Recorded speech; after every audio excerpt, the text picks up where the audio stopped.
Olá, já estamos de volta ao vivo com você, ao vivo gravado, porque hoje é gravado, né, gente? Hoje é dia 25, a gente merece também uma folguinha, apesar que tem muita gente trabalhando e as pessoas que estão trabalhando efetivamente, o nosso carinho, o nosso abraço.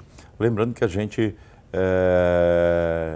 está aqui hoje, primeiro foi com o padre José Sávio, salesiano, e agora estamos com o nosso querido pastor Adelmo Stricker, da Igreja Evangélica Luterana do Brasil. Bom dia. Essa camisa vermelha é por coincidência? Não, isso tem alguma coisa a ver com o Papai Noel também, mas a alegria dos últimos dias também tem a ver. Muitas alegrias dos últimos dias? Muitas alegrias e tal. Qual é a maior alegria do pastor falando isso? Não, eu não posso falar, eu não posso assim, aqui tá sendo gravado, né? Não, vai pro ar, se o senhor falar qual é a maior alegria, vai pro ar. Não, fazer casamento e tal, aquele negócio todo. Tá certo. Aquela que sobre que eu contou é só nas rodas de amigos, né? Só na roda dos amigos, só entre nós dois. Você chegou até a ficar vermelho agora. É reflexo da blusa. É reflexo da blusa, tá certo. Porque ele sabe que todo mundo sabe que o senhor é colorado, né? Cendeza, Ferrenho. chama ali desde lá do passado. E o senhor está de vermelho, eu estou de azul. Hoje nós estamos somos antagonistas. Hoje, né? Somos oposto aí. O senhor está feliz por quê nos últimos dias, pastor? Não, assim, é a alegria de um e a derrota do outro, aquele negócio entendi, assim. Entendi. Veio do Oriente essa alegria? Vem lá do outro lado lá. Brincadeira. O senhor, todo mundo sabe que o Rio Grande é dividido em dois, né? É colorado, é gremista, né? E a zoação entre os dois é fantástica, né? Um não sobrevive sem outro. Não, né? Não.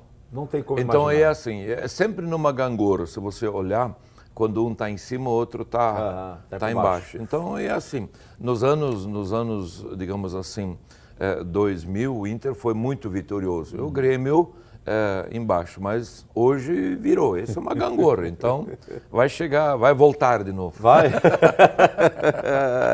É esperança, muito bem. O senhor acompanhou parte da entrevista que eu fiz com o padre, Sim. certo? Sobre a importância do dia de hoje. Ele disse algumas coisas pontuais que são muito legais, do reconhecimento que se tem à questão comercial. É importante, o comércio precisa vender. Essa questão da troca de presentes faz parte da tradição. O Natal é um presente de Deus. Exatamente. Entende? O maior presente, né? Sim. Você conhece, por exemplo, no Antigo Testamento existe a Torre de Babel. Certo. Quer dizer, qual era a intenção do homem? Construir uma torre para chegar ao céu. Para chegar ao céu. O que acontece no Natal? O céu chega à terra.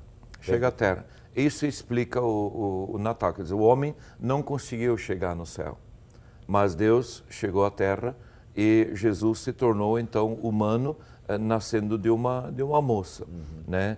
Então isso para nós é o significado, para Deus entender o ser humano e nós entendermos o que é esse Deus maravilhoso. Cada vez mais o ser humano vem entendendo também, porque a vida é feita de entendimentos e visões diferentes que vão se adaptando e vão progredindo. O ser humano, você pega a tecnologia, hoje nós temos o famoso, cadê o tá lá carregando? Que eu nunca vi coisa para descarregar tão fácil a bateria, né, pastor? Sim, a bateria mas o ser humano vai evoluindo no seu entendimento também. E o entendimento daquilo que a Bíblia traz, é bom lembrar de que a Bíblia é um manual de instruções feita com um linguajar de época. Sim, ele é o nosso referencial. O que muda hoje, nós temos hoje dezenas de traduções mais fáceis. Bíblia na linguagem de hoje. Quer dizer, ela é uma linguagem que simplesmente tira todas aquelas palavras mais complicadas e difíceis, né? Então, é uma linguagem de hoje. Por exemplo, para o meu cunhado que gosta e ama pescaria, eu dei para ele ontem à noite no Natal a Bíblia do pescador. Se você olhar, bem legal, a Bíblia do pescador.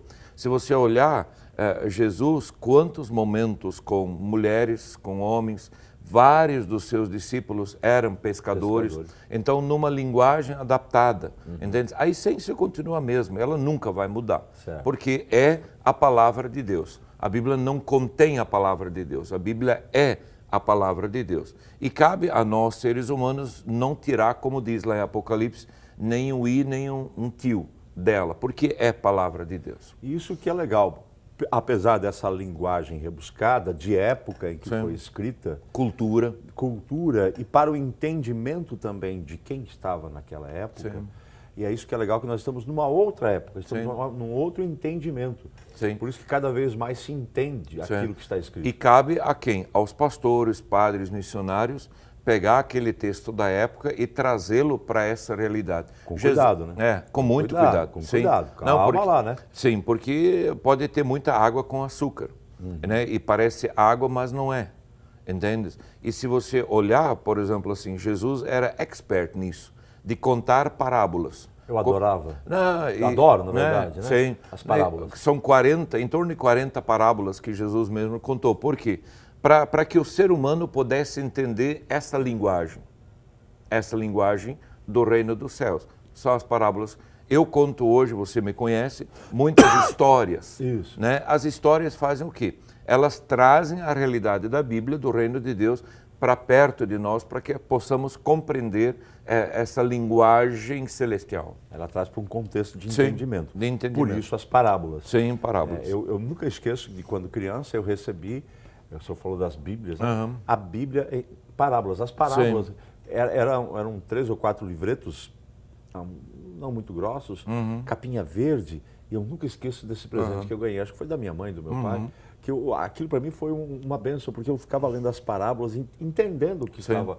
Por exemplo, quando eu era criança, eu recebi a Bíblia das crianças.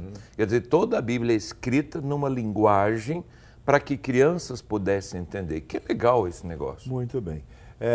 Perguntei ao padre, ele se saiu de maneira muito interessante da relação humana de Jesus Cristo, né, com o envolvimento ou não, Maria Madalena, etc. e tal. E já fiz essa pergunta para o pastor, ele me respondeu de uma maneira muito interessante. Jesus era humano.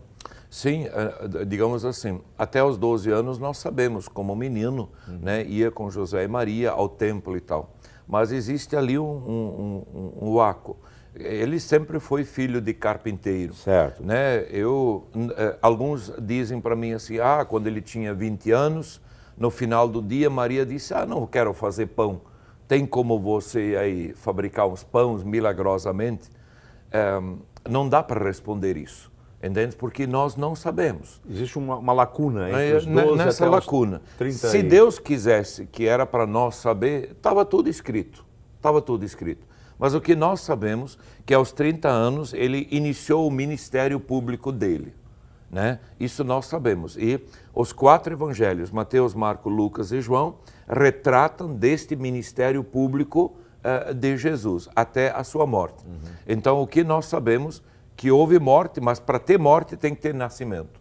Então, Jesus nasce no Natal. E o que nós comemoramos hoje no Natal, no fundo, é o nascimento de quem já nasceu.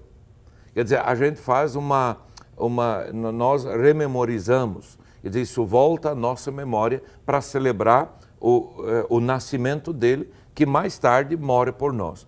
É o mesmo Filho de Deus, para nos dar vida e vida abundante. Na sua experiência, a gente sempre faz a comparação para os dias de hoje. Nós estamos no dia 25 de dezembro de 2017. Sim. Certo.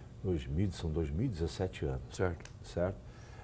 Como hoje a sua população, aquela que o senhor atende enquanto pastor da igreja evangélica, e não só, muitas vezes os católicos também vêm se aconselhar com o senhor. Eu hoje me considero, Chico, pastor do Alto Vale. Exatamente. Entende? Não mais preso, claro, pago salário por uma instituição, mas eu recebo muitas pessoas fora também da igreja. Como pastor da cidade, não dá para simplesmente fechar. E com esse público que o senhor atende, como o senhor está vendo que essa população tem essa relação com Jesus? Levando-se em conta que hoje é o dia simbólico do seu nascimento. Eu vejo assim, eu acho que dá para diferenciar de 2 formas diferentes. Uma turma que leva isso muito a sério e de fato diz, puxa vida, eu sempre penso assim, o rei Herodes, preocupado em que a criança não fosse encontrada. Exato. E houve 2 tentativas dele de que a criança não fosse encontrada. Matou todos os parentes e simplesmente aniquilou milhares de crianças, porque ele não queria que o menino fosse encontrado. Também há pessoas que olham para esse Jesus como Jesus histórico. Historicamente esse momento existiu, mas ele foi para a cruz, morreu, foi enterrado, está na Palestina e acabou. a nossa vida segue sem Ele. Então é bom saber também dessas histórias, desta parábola. A Bíblia está lá enferrujada, empoeirada num canto. Uma vez por ano no Natal eu vou para a igreja. Então é esta relação. Mas também os reis magos. Reis, não são reis, são magos, astrólogos que estudavam as estrelas. Eles vêm, encontram a criança, se alegram com a criança e diz a palavra de Deus, eles voltam para casa cantando e louvando louvores a Deus e voltam por um outro caminho. Quer dizer, eles vieram num caminho, numa direção e quando eles voltam num outro caminho. Eu posso ter essa relação de encontrar esse Jesus como Senhor e Salvador da minha vida, que me abençoa, e ao entrar em contato com Ele, nem todos os meus problemas se resolveram, mas eu já não estou mais sozinho, a minha solidão terminou, Ele me abençoou, e o contato com Ele faz com que quem mentia já não mente mais. Os magos voltam por um outro caminho. Me faz andar por um outro caminho, por uma outra estrada. São as duas formas, ao entrar em contato com Ele, que eu me posiciono, que eu tenho que me posicionar. Ou seja, a partir do momento que você se encontra com esse Jesus Cristo divino que veio para nós, você se encontra. Você ou encontra e se encontra com Ele, você não está mais sozinho e a sua vida não será mais a mesma. Mas se os reis magos voltam para o outro caminho, quer dizer que não serão mais os mesmos, não terão mais a mesma vida. Não é mais a mesma atitude, não é mais o mesmo pensar. A Bíblia diz que o nosso contato com Deus me renova na minha mente. A renovação de mente. Então, a mente começa a ser mudada, transformada. E isso se aplica em atitudes concretas. Eu como marido com a esposa, eu como pai com os filhos, com os meus vizinhos, numa relação também com a natureza, de uma forma mais ampla. Então, por que Jesus veio nascer? Justamente para isso. Quer dizer, houveram profetas, tentativas no Antigo Testamento de salvar a humanidade. Não tinha jeito. E Deus disse, só tem um jeito, enviar o meu próprio filho ao mundo. Dá um jeito nesse negócio aí, que não está funcionando. Não está funcionando. Não está funcionando. Então a solução é ir ao encontro. E é isso que é o Natal, e por isso é uma data tão significativa e tão importante. Só falar uma coisa que eu achei interessante, para mim, tirei para mim. Né? A Bíblia está lá enferrujada. Faz tempo que eu não leio a Bíblia. Olha, faz tempo pra caramba. Eu lembro quando eu era adolescente, além de ler essas parábolas, eu tomei por conta ler a Bíblia. E eu li muito. Mas isso quando eu era adolescente, depois nos estudos, dentro da igreja, etc. e tal. Mas há muito tempo que eu não leio a Bíblia. Olha aí um bom desafio para mim mesmo. E talvez para quem está em casa, nesse dia que é de Natal, e que queira fazer a diferença, agora, estou com 53, pegar essa Bíblia que há muitos anos eu não leio, vou ler de novo esse negócio para o meu entendimento com 53. Eu não recomendo, por exemplo, eu vou ler cada dia 300 versículos. Entende? Não ajuda muito. Eu recomendo ler um versículo a 2 por dia e basicamente fazer uma ou duas perguntas no versículo. Primeira pergunta, o que Deus está dizendo aqui? Qual é o recado? Qual é o recado? Segunda pergunta, o que esse recado Deus está falando, está dizendo para mim?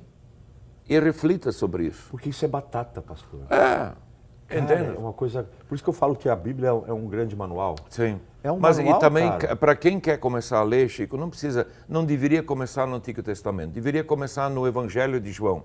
Ele é um livro pastoral, de uma linguagem mais fácil, entende? João foi um dos apóstolos, conviveu com Jesus, então é mais fácil a compreensão e entendimento. Se você olhar no Antigo Testamento, os primeiros 5 livros da vida, é muita genealogia, é muita guerra, é muita luta, é muita rivalidade, né? Então, recomendo nesses livros mais fáceis para começar a ler. Tem gente que vive muito no Velho Testamento. Né? Com toda certeza, com toda certeza.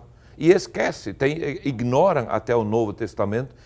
Quando se ignora Jesus, se ignora o Novo Testamento, com toda certeza.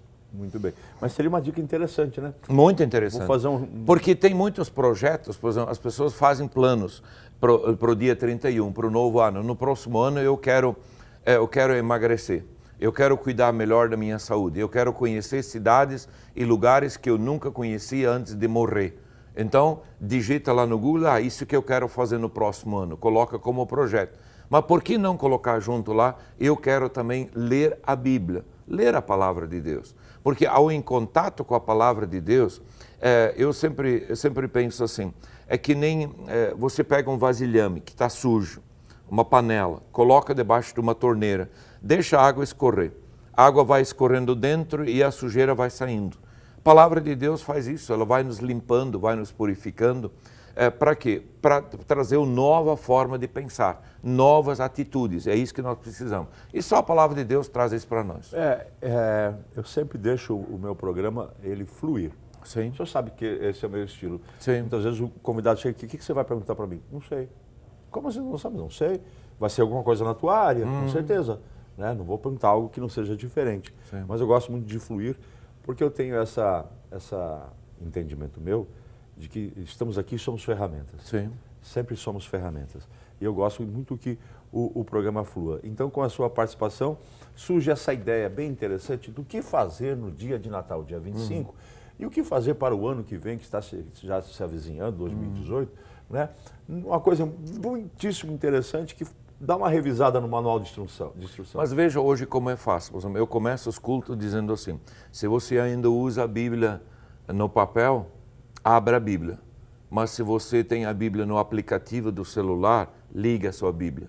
Quer dizer, é tão fácil hoje, você está parado no trânsito, está sentado no consultório, está aguardando, vai no WhatsApp, vai no Facebook. Por que não ter o aplicativo? Eu quero ler o Salmo 23, o Senhor é o meu pastor, nada me faltará. João 3,16, porque Deus amou o mundo de tal maneira, e você vai lendo. Puxa, quanta palavra instrutiva. O senhor acabou de falar, o Senhor é meu pastor e nada me faltará. Acho que é uma das frases mais icônicas da Bíblia, uma das mais conhecidas da Bíblia. E as pessoas não entendem de tão fácil que ela é, as pessoas não entendem. Eu me coloco nisso também. Sou um ser humano, Sim. bem típico ser humano, né? Daí eu lhe faço essa pergunta, o Senhor é meu pastor e nada me faltará. O que é nada? Ou seja, é tudo, quer dizer, não vai faltar nada, Deus me dá tudo. Deus promete, Deus promete ali que vai cuidar de nós, entende? De todo. E aí ele diz, olha, vamos uma vez comparar o pardal. Viu uma vez um passarinho já caído por fome ou por alguma razão? Não, Deus cuida. Vamos olhar os lírios do campo. Se Deus cuida, devemos olhar para essas coisas que Deus criou ao nosso derredor para que deixamos a preocupação e a ansiedade de lado e possamos focar e confiar nele. O problema é o nosso ser humano, quer dizer, a preocupação é a palavra, aquilo que eu falei antes. Herodes preocupado em que o menino não fosse encontrado. Os magos preocupados em encontrar o menino. A preocupação, ela toma conta de nós. Por que o mês de dezembro e o mês de janeiro, conforme dados oficiais, são os meses do ano onde as pessoas mais se suicidam? Ansiedade, preocupação, Ele depressão. chega no final do ano e diz, olha, tanto sonho e projeto que eu não realizei, e olha para o próximo ano e diz, puxa vida, como vai ser? Então eu prefiro não enfrentar. Não enfrentar. Quer dizer, a solução naquele momento é tirar a própria vida. Entendes? Por isso, justamente, por que não colocar nesses planos e projetos a leitura da palavra de Deus junto? Porque aí tu sabes, o Senhor é o meu pastor, nada me faltará. Tá, É nada. Está ali. Está lá escrito. Entende? Compromisso. É um compromisso dele. Quem disse essa palavra foi um pastor. Davi disse, pastor de ovelhas, ele também precisava de um pastor. Porque ele era pastor, mas eu como pastor, por exemplo, por que tantos pastores estão se suicidando? 2, 3 semanas atrás, 3 pastores no Brasil se suicidaram. Sério? Sério. Então, isso é uma coisa séria que acontece entre nós, pastores. Mas por quê? Porque também os pastores estão sozinhos. Precisam cuidar de todos, mas não há ninguém que cuida deles. Então, isso é um estresse, ansiedade e preocupação.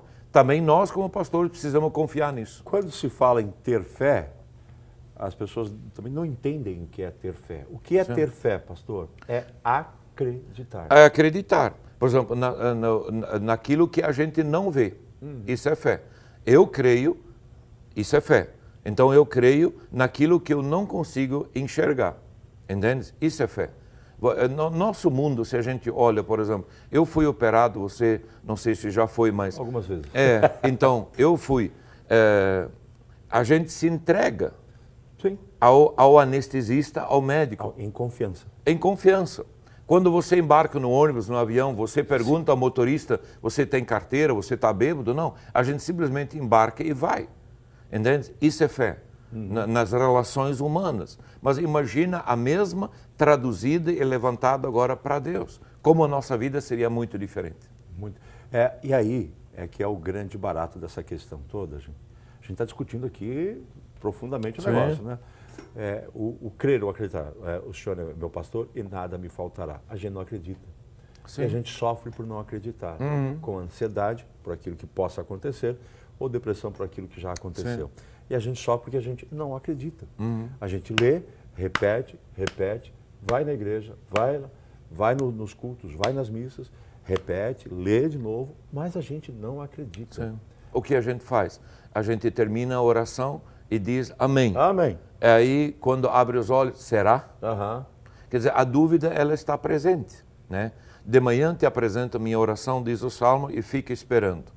De manhã te apresento a minha oração. Mas durante o dia eu continuo ansioso, preocupado e não confio naquilo que eu acabei de dizer para Deus naquela manhã, aguardar que Deus possa fazer isso mais aquilo. Muito bem.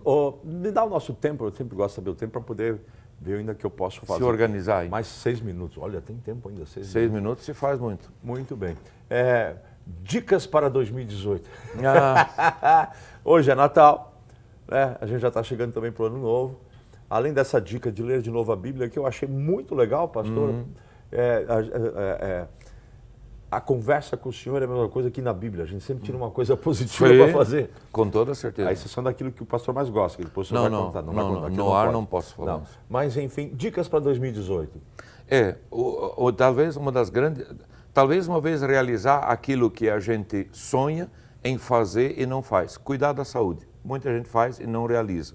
Eu vou cuidar da saúde. Eu quero ler um bom livro. Não lê. Não lê. Entendes?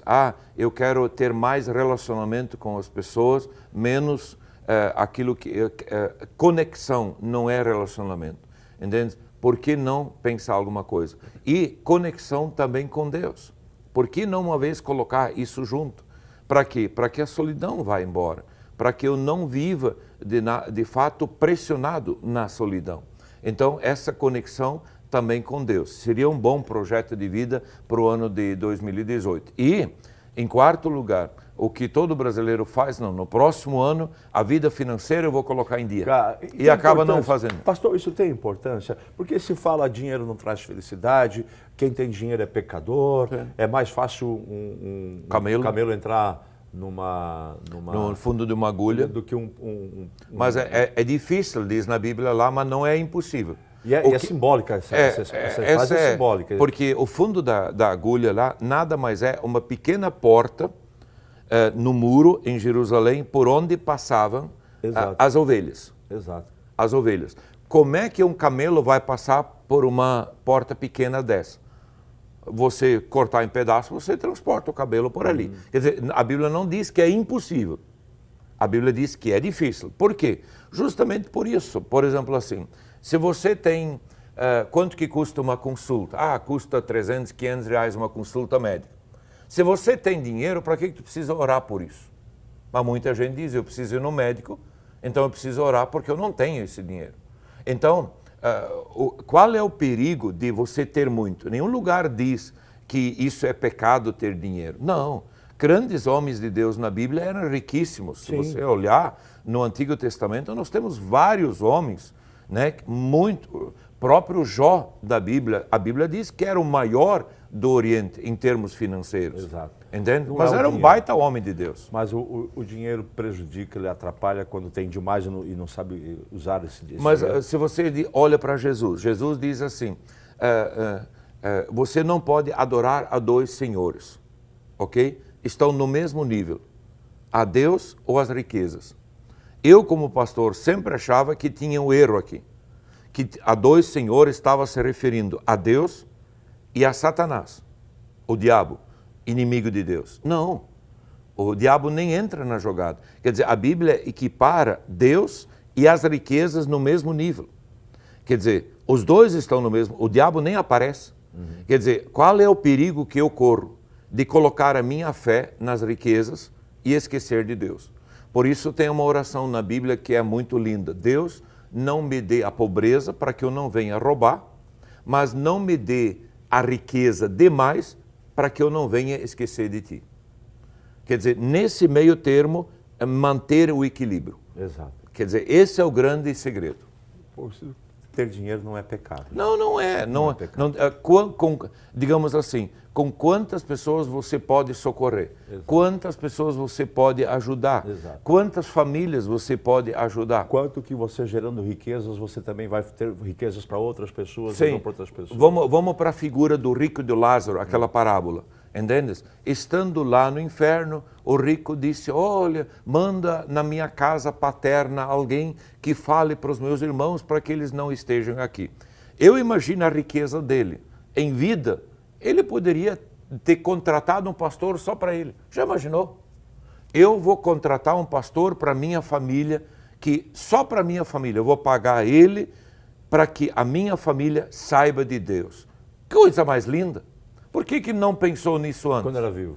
Era vivo, ele tinha condições. Exato. Pensou nessa possibilidade tarde demais. Tarde demais. Então, quantas vezes, Chico, durante o ano, às vezes eu fico assim, triste por alguma razão, pastor é humano. Fico triste por alguma razão. Eu saio de casa, vou fazer uma visita, quase não falo nada. Na visita eu saio visitado. Porque, não que a comparação é maldita, não vou ficar me comparando com os outros, nem comparando a desgraça do outro comigo e tal. Mas quando eu começo a olhar a situação, as pessoas dizem, puxa vida, Deus, eu tenho mais para agradecer do que para reclamar. Exatamente. E é isso que nós aprendemos também, né? Também. O senhor já vai dar uma mensagem final, só quero aqui falar da Cravil, não falar da parte comercial da Cravil, mas a mensagem de Natal da Cravil é Feliz Natal a você. Aproveite tudo isso, faça esse encontro consigo e com Deus. Coloque novamente Deus na sua vida. Faça nascer hoje, no seu coração, esse menino Jesus que existe dentro de cada um de nós, o divino que está dentro de nós. Não esqueça disso. Feliz Natal a todos os associados, colaboradores e clientes amigos da Cravil de Rio do Sul, todas as lojas Cravil, supermercado e agrícola também de todo o estado de Santa Catarina. E agora, pastor, finalizando o programa, uma mensagem sua de Natal. Uma mensagem, Chico, bem simples, de um versículo bíblico que diz, e ela deu à luz ao seu filho primogênito e o deitou numa manjedoura, porque não havia lugar para eles na hospedaria. O dono da hospedaria, ele perdeu o Natal. Perder alguma coisa nem sempre é bom. Perder um voo, perder um ano de estudos, perder um vestibular, perder um Enem, perder dinheiro, perder documentos, perder familiares, perder amigos, sempre é ruim. Imagina perder o Natal. Pois esse homem perdeu o Natal. E por que ele perdeu o Natal? Ele perdeu o Natal porque ele era indiferente. Não me interessa esse casal, é mais uma grávida. Ele perdeu o Natal porque ele estava ocupado demais com a sua agenda. Ele perdeu o Natal porque ele simplesmente não tinha tempo de olhar para o lado. E estas são as razões que nos levam a perder esta festa maravilhosa que é o Natal. Eu imagino, se ele soubesse que lá na estrebaria estava nascendo o Filho de Deus, quem sabe ele pensou, puxa vida, eu teria dado o meu colchão, a minha cama, um canto dentro de casa para entrar na história da humanidade. Ele não entrou, porque ele simplesmente ignorou, porque ele simplesmente perdeu. O meu desejo é que você não perca o Natal. Então pensa sobre isso, que Deus te abençoe, que Deus te guarde, você e a sua família. Mas não perca este Natal, porque perder esse Natal é só no ano que vem novamente. E aí, quem sabe, e às vezes é muito tarde. Dá uma pensada sobre isso. Um feliz e abençoado Natal a todos vocês. E a você também, querido e amado Chico Santos. Obrigado. Que Deus te guarde. Amém. Amém. No ano que vem o senhor responde a pergunta, o que faz o pastor feliz? Eu respondo a pergunta. Então está combinado. Tá bom? Um abraço, um Amém. Feliz Natal Amém. para o senhor. Amém. E para todos vocês um grande abraço. Até.